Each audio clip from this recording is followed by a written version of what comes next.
Interstellar re-release பண்ண வேண்டியது பண்ணல. ஏன்?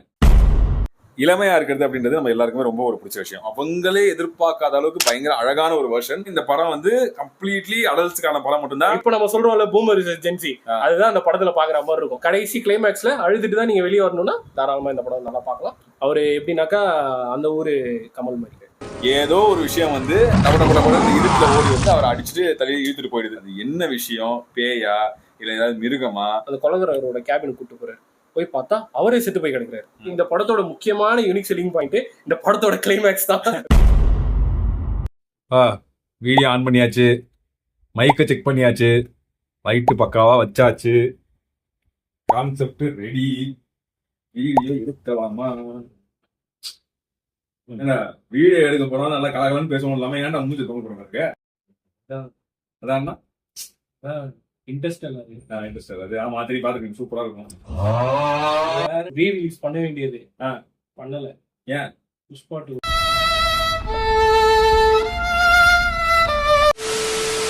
சோகமா இருக்காது. உங்க மாதிரி நிறைய பேர் சோகமா இருப்பாங்க. உங்களுக்காகவே அள்ளி போட்டு ஒரு 4 படம் எடுத்து வந்திருக்கேன். அதை பார்த்து என்ன ஏதுன்னு பார்த்து நீங்க என்ஜாய் பண்ணுங்க. ஓகே. இளமையா இருக்கிறது அப்படின்றது நம்ம எல்லாருக்குமே ரொம்ப ஒரு பிடிச்ச விஷயம். அதுவும் அந்த ஏஜ்ன்றத நம்பரை தாண்டி நமக்கு இந்த முடி கொட்டுறது, தோல் சுருக்கமா வருது, கை காலில் இந்த முட்டிலாம் வலிக்கிறது, முன்னாடி மாதிரி வந்து ரொம்ப எனர்ஜியா இல்லாம போறது. ஸோ இந்த மாதிரி விஷயங்கள், இந்த மாதிரி சிம்டம்ஸ் எல்லாம் வர்றப்போ நம்ம மனநிலைமை வந்து ரொம்ப கஷ்டமா இருக்கும். ஆஹா வயசாயிட்டே போதோ என்னடா அது அப்படின்ற மாதிரி நமக்கு எல்லாருக்குமே தோணும். நம்ம நார்மலான மனுஷன் நமக்கே வந்து இந்த மாதிரி தோணுது அப்படின்னா, ஒரு கண்ட்ரியோடைய டாப் அரபிக் ஷோல இருக்கிற நம்ம ஹீரோயின் எலிசபெத் ஸ்பார்க்கிள் அவங்களுக்கு இந்த மாதிரி ஒரு ஃபீலிங் வருது, நமக்கு வயசாயிடுச்சு அப்படின்னு. ஏன் அந்த ஃபீலிங் வருது அப்படின்னா, அவங்களோட 50வது பர்த்டே அன்னைக்கே அவங்களுக்கு வயசாயிடுச்சு அப்படின்னு சொல்லி அவங்களோட பாஸ் வந்து ஃபயர் பண்றாரு. பண்ணிட்டு உடனே அந்த ஷோக்கு இன்னொரு ஆள் வேணும், ரொம்ப இளமையா, ரொம்ப செக்ஸியா, ரொம்ப அழகான ஒரு பொண்ணு வேணும்னு சொல்லி அவங்க ஒரு தேடர் ஆரம்பிக்குது. அப்புறம் ஹீரோயினுக்கு வந்து ரொம்ப கஷ்டமா போயிடுது. அவங்களோட மிகப்பெரிய பேனர்ல இருந்து அவங்களோட முகத்தரையெல்லாம் வந்து கீழ்ச்சி எறிகிறாங்க. பயங்கர டிப்ரெஷனுக்குள்ள போறாங்க. ரொம்ப டெஸ்பரேட் ஆகுறாங்க. எப்படியாவது அந்த ஷோக்குலாம் திரும்ப நான் போகணும் அப்படின்னு. அப்படி இருக்கிறப்போ அந்த டைம்ல அவங்களுக்கு இந்த சப்ஸ்டன்ஸ் அப்படின்னு சொல்லி ஒரு விஷயம் கிடைக்குது. அந்த சப்ஸ்டன்ஸ் மூலமா, அந்த சப்ஸ்டன்ஸ் இல்லப்பா, அது நீ யூஸ் பண்ற சப்ஸ்டன்ஸ், நீ யூஸ் பண்ணி காவரமா கிடப்பிய, அது கிடையாது. இந்த சப்ஸ்டன்ஸ் அப்படின்ற ஒரு விஷயத்த அவங்க ஹீரோயின் வந்து எடுக்கலாமா வேணாமான்னு தயங்குறாங்க. ஆனா வேற வழி இல்லாம கடைசியில டிஸ்பிரேஷன்ல எடுத்துடுறாங்க. எடுத்ததுக்கு அப்புறம் அவங்களே எதிர்பார்க்காத அளவுக்கு பயங்கர அழகான ஒரு வெர்ஷன் அவங்களுக்கு கிடைக்குது. ஆனா அதுல மிகப்பெரிய ஒரு ட்விஸ்ட் இருக்குது, மிகப்பெரிய நிறைய கண்டிஷன்ஸ் இருக்குது, அதனால நிறைய மோசமான விளைவுகளும் இருக்குது. சரி, இதை ரெக்கமெண்ட் பண்ற அளவுக்கு அப்படி என்ன பெரிய புளுத்தி படம் இது? அப்படி கேட்க கூடாது.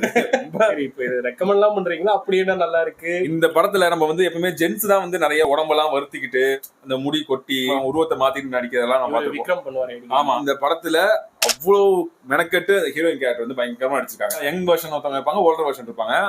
2 பேருமே செம்மையா நடிச்சிருப்பாங்க. பேர் சொல்லுங்க பாப்போம். தெரியாது.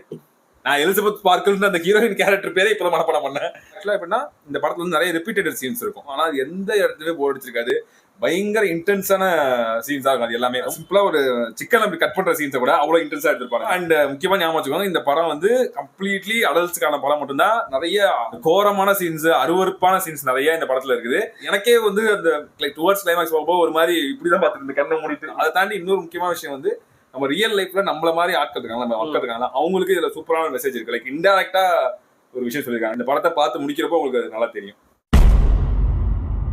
ஒரு ரத்தம் தெரிக்க தெரிக்க ஒரு கதை சொன்னீங்கல்ல, நான் ரொம்ப சிம்பிளா எல்லாரும் பார்க்கக்கூடிய ஒரு நல்ல கதையா நான் சொல்றேன்.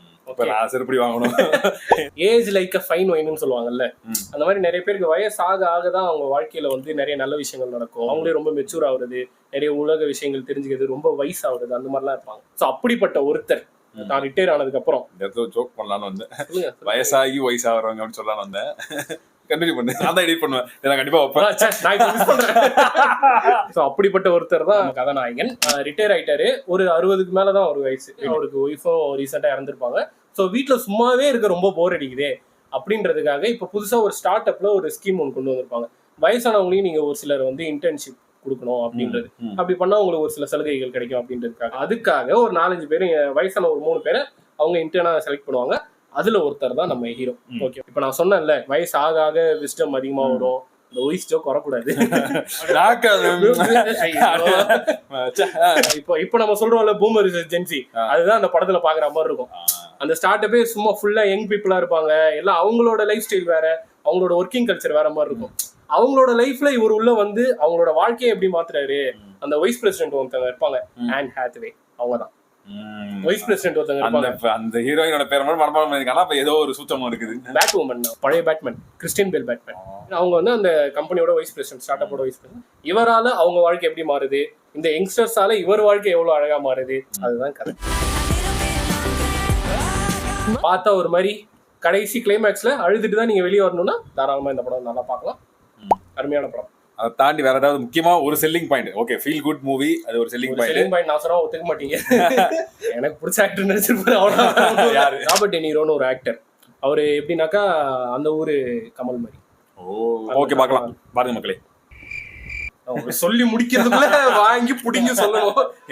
என்ன வைஸ் ஜோக் பண்ண பண்ணல. நீ ஒரு கம்பெனில வேலை செய்யல? ஆமா. ஐயோ, அப்ப பாருங்க நண்பர்களே. இல்ல இந்த கம்பெனியை பத்தி இவருக்கு என்ன அபிப்பிராயம் இருக்குன்னு எனக்கு தெரியும். அப்படி அடிக்க வர்றாரோன்னு நினைச்சேன். நானே சொல்றதுக்குள்ள அவனே பாய கொடுத்து மாட்டிக்கிறான். அந்த கம்பெனில நீ வந்து சூப்பரா வேலை செய்யற, ஆனாலும் உனக்கான ரெகக்னிஷன் கிடைக்கல, உனக்கான ப்ரொமோஷன் கிடைக்கல அப்படின்னா உனக்கு எப்படி ஃபீல் ஆகும்? அடுத்த கம்பெனி பாத்துருவேன். அப்படி சொல்லக்கூடாது. நான் என்ன நினைச்சனோ அதை நீ சொல்லணும். டிப்ரெஷனா இருக்கும், கஷ்டமா இருக்கும், வெறுப்பா இருக்கும். அப்படி வெறுப்பா இருக்கிறப்ப இன்னும் மேற்கொண்டு நீ எக்ஸ்ட்ரா ஹவர்ஸ் நீ ஒர்க் பண்ணணும் அப்படின்னு அன்னைக்கே சொல்றாங்க அப்படின்னா எவ்வளவு கஷ்டமா இருக்கும். ஒரு கஷ்டம் தான். போட்டு போயிட வேண்டியதான். காரணம் அந்த மாதிரி ஒரு கஷ்டம் தான் இந்த படத்துல நம்ம ஹீரோவுக்கு நடக்குது. ஸ்டார்டிங் சீன்ல அதான் நடக்குது. அவர் வந்து ரயில்வேஸ்ல வந்து இந்த டிடிஆர் இருக்காங்களா, அந்த வேலை செய்யறாரு. அவரோட ஷிஃப்ட் டைமிங் முடிச்சுட்டு வராரு. வந்துட்டு அவரோட லாக்கர் ஓப்பன் பண்ணி பாக்குறப்போ அவர் ப்ரொமோஷனுக்கு அப்ளை பண்ண லெட்டர் இருக்குது. அந்த அந்த லெட்டருக்கான ரிப்ளை இருக்குது, ரிஜெக்ட் ஆயிடுச்சு அப்படின்ற மாதிரி. அதை அப்படி பார்த்து வருத்தப்படுறதுக்கு ஒரு 2-3 செகண்ட் கூட ஆகல. பக்கத்துல இன்னொருத்தர் வந்துட்டு உங்களோட ஷிஃப்ட் இன்னைக்கு எக்ஸ்டெண்ட் ஆகுது, வர வேண்டிய நீங்க வரல, நைட் ஷிஃப்ட் நீ பாக்கணும்னு சொல்லி சொல்றாங்க. அவர் ஒத்துக்க முடியாதுன்ற மாதிரி வெறுப்புல சொல்ல வராரு. ஆனா பக்கத்துல ஹீரோயினை பாத்துறாரு. ஹீரோயினும் வந்து அந்த ஷிஃப்ட்டுக்கு போறாங்க. அப்பதான் அவங்க என்ட்ரி கொடுக்குறாங்க. சரி, ஓகே, இந்த ஒரு காரணத்துக்காக நான் ஒத்துக்கிறேன்டான்ற மாதிரி அந்த மத்த கவலையை மறந்துட்டு அந்த ட்ரெயின்ல ஏறாரு. அவங்க 2 பேருமே ட்ரெயின்ல ஏறாங்க. இவர் வழக்கம் போல போயிட்டு அவரோட டிடிஆர் வேலையை பாக்குறாரு. வழக்கம் போல இப்போ ஒரு கதை இருக்கு அப்படின்னா டென்ஷன் ஆக்கிறதுக்கு ஒரு கேரக்டர், ரொம்ப பாசமான ஒரு கேரக்டர், வயசான 2 கேரக்டர், ஸோ இந்த மாதிரி ஒரு 7-8 கேரக்டர்ஸ் வந்து டிக்கெட்ஸ் கலெக்ட் பண்றப்போ நமக்கு இன்ட்ரடியூஸ் பண்றாங்க. டிக்கெட்லாம் கலெக்ட் பண்ணிட்டு முடிச்சுட்டு வந்து உட்கார்றாரு. ட்ரெயின் வந்து அப்படியே வேகமா போயிட்டு இருக்க ட்ரெயின் நடுவில் வந்து காடு பகுதிக்குள்ள என்ட்ரி ஆகிறப்போ டமால்னு ஒரு சவுண்டு, ட்ரெயின் அப்ரப்டா ஸ்டாப் ஆகுது. என்ன ஆச்சு, இவ்வளோ அப்ரப்டா ஸ்டாப் ஆகாது அப்படின்னு சொல்லி இறங்கி போய் பார்த்தா மிகப்பெரிய ஒரு மான், அதாவது இந்த ரெயின்டியர்னு சொல்லுவாங்கல்ல, கொம்புலாம் பெரிய அந்த மாதிரி ஒரு மான் வந்து தண்டவாளத்துல கடந்திருக்கு. அது மேல போய் ட்ரெயின் மோதி இருக்குது. ஹெல்ப் கேட்கறாங்க, கால் பண்ணி கேட்கறாங்க. பட் ஹெல்ப் வரதுக்கு 4 to 5 hours ஆகும். அதுக்கு நடுவில் நம்ம அந்த ட்ரெயினோட கோச் இருக்காருல்ல, சரி வேற ஏதாவது ஹெல்ப் கிடைக்குமான்னு தனியா அவர் மட்டும் இறங்கி போய் பாக்குறாரு. ஏதோ ஒரு விஷயம் வந்து இருட்டுல ஓடி வந்து அவரை அடிச்சுட்டு தலையை இழுத்துட்டு போயிடுது. அதான் ஒரு கதைனா கோவப்படுத்துற கேரக்டர், வயசான கேரக்டர், இந்த மாதிரி ஒரு தற்கொலை கேரக்டர் இருக்கும். சாவறதுக்கு செய்யக்கூடாதோ அதான் போய் செய்யும். அண்ட் இந்த கூட்டத்துல ஆல்ரெடி வந்து எல்லாம் கோளாறான கேரக்டர்ஸ் ஒவ்வொன்றும் சொல்லுது, வாங்க வெளியே போலாம், நான் இன்னும் கொஞ்சம் தூரத்துல நான் ஹெல்ப் கேட்பேன் அப்படி இப்படின்னு சொல்லி ஒரு கேரக்டர் இன்ஃபுளுன்ஸ் பண்ணி வெளியே கூட்டு போறாங்க. வெளியே கூட்டு போனதுக்கு தான் தெரியுது அந்த பைலட் இறங்கி வந்தாருல, ஏதோ இழுத்துட்டு போன மாதிரி இருந்துச்சுல, அது கை தனியா கால் தனியா அது தனியா எல்லாம் பிச்சு போட்டு அந்த காட்டுக்குள்ள கிடக்குறாரு. இதை பார்த்து பயந்து போய் எல்லா கேரக்டர்ஸும் திரும்ப ட்ரெயினுக்குள்ள ஓட, அந்த வயசான கேரக்டர்ஸ் 2 சொன்னல, அது வயசான அம்மா மட்டும் கஷ்டப்பட்டு ஏற ட்ரை பண்றப்போ திரும்ப அந்த ஏதோ ஒரு விஷயம் வந்து அவங்க காலை பிடிச்சி இழுக்க மிகப்பெரிய காயத்தோட எப்படியோ ட்ரெயினுக்குள்ள போறாங்க. இங்க இருந்தா படமே ஆரம்பிக்குது. அது என்ன விஷயம், பேயா இல்ல ஏதாவது மிருகமா, இல்ல இது ரெண்டும் இல்லாம வேற புதுசா ஒரு விஷயத்தை காட்ட போறாங்களா அப்படின்றதுதான் இதுக்கப்புறம் இந்த படத்தோட கதை. சரி, இந்த படம் பேர் என்ன? ஹவுல். அப்படி என்ன நல்லா இருந்துச்சு இந்த படத்துல? யூனிக்கா சூப்பரா பார்த்தோனே கேட்சியா இல்ல அடுத்த பக்கம் இந்த படம் ஃபுல்லாவே வந்து பாத்தீங்க அப்படின்னா ஹாரர் த்ரில்லர் மாதிரி தான். அந்த ஒரு நைட்ல நடக்கிற கதை. அது வழக்கமா இந்த மாதிரி இருட்டுல அந்த ஒரு ஏதோ ஒரு லைக் ஒரு ஏலியன்ஸ் கொண்டு வந்தாலும் சரி, பேய் கொண்டு வந்தாலும் சரி, அது எல்லாமே பயங்கர த்ரில்லிங்கா இருக்கும். அது இதை சூப்பரா அந்த சவுண்ட் எஃபெக்ட்ஸா இருக்கணும், இந்த இதுல நடிச்ச எல்லாரும் அந்த பெர்ஃபார்மன்ஸ் வந்து பயங்கரமா இருக்கும். அண்ட் இந்த டார்ச்சர் பண்ணக்கூடிய கேரக்டர்ஸ், ஸோ அது எல்லாமே நல்லா இருக்கும். அதை தாண்டி முக்கியமா கிளைமேக்ஸ்ல சூப்பரான ட்விஸ்ட் ஒன்று இருக்குது. ஸோ நம்ம எதிர்பார்ப்போம் இப்படிதான் நடக்கும் அப்படின்னு, அது இல்லாம கடைசியா ஒன்று நடக்கும். ஆமா, சரி நடக்கலாம். இவனை கேளுங்க. சரி, இப்ப நீங்க ஒரு தொடர்வண்டி மூவி சொன்னதுனால நானும் ஒரு தொடர்வண்டி மூவி சொல்றேன். இது வந்து 80s நடக்கிற மாதிரி ஒரு கதை. ஓரியன்ட் எக்ஸ்பிரஸ் சொல்லப்படுற ஒரு ட்ரெயின் இருக்கு. நம்ம பண்ற மாதிரி நார்மலான ட்ரெயின் கிடையாது. அது வந்து கொஞ்சம் லக்ஸரியான ட்ரெயின். எலைட் பீப்புள் அந்த மாதிரி எலைட் பீப்புள்ஸ் போற ஒரு ட்ரெயின். அப்படி இருக்கிற ட்ரெயின்ல நம்ம ஹீரோவும் ஏறாரு. நம்ம ஹீரோ யாரு? டிடெக்டிவ். அதே ட்ரெயின்ல இன்னொரு முக்கியமான ஆள் ஏறான். யாரு? நம்ம ஜாக் ஸ்பேரோ ஏறாரு.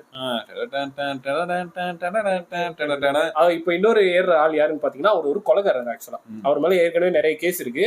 நீங்க சொன்ன மாதிரி இதுலயும் ஒரு 10-12 கேரக்டர்ஸ் இருக்கு. நீங்க சொன்ன மாதிரி ரிச்சல் அவர் ஒரு கேரக்டர், இன்னொரு கேரக்டரை பார்த்தா சீ பாவன்ற மாதிரி இருக்கும். அந்த மாதிரி கேரக்டர்ஸ் ஒரு 10-12 கேரக்டர்ஸ் இருக்கு.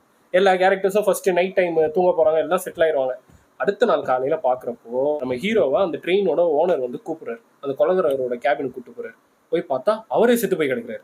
சரி இவர் பாடியை போஸ்ட்மார்ட்டம் பண்ணி பார்ப்போம்னு பார்த்தா ஒரு 12 கத்தி குத்து உடம்புல. இருக்கிறதுலே ரொம்ப நொட்டோரியஸான கில்லர் இவரே யாரு, இந்த ட்ரெயின்ல ஓடுற ட்ரெயின்ல யாரு கொலை பண்ணிருக்கா அப்படின்றதுதான் கதை.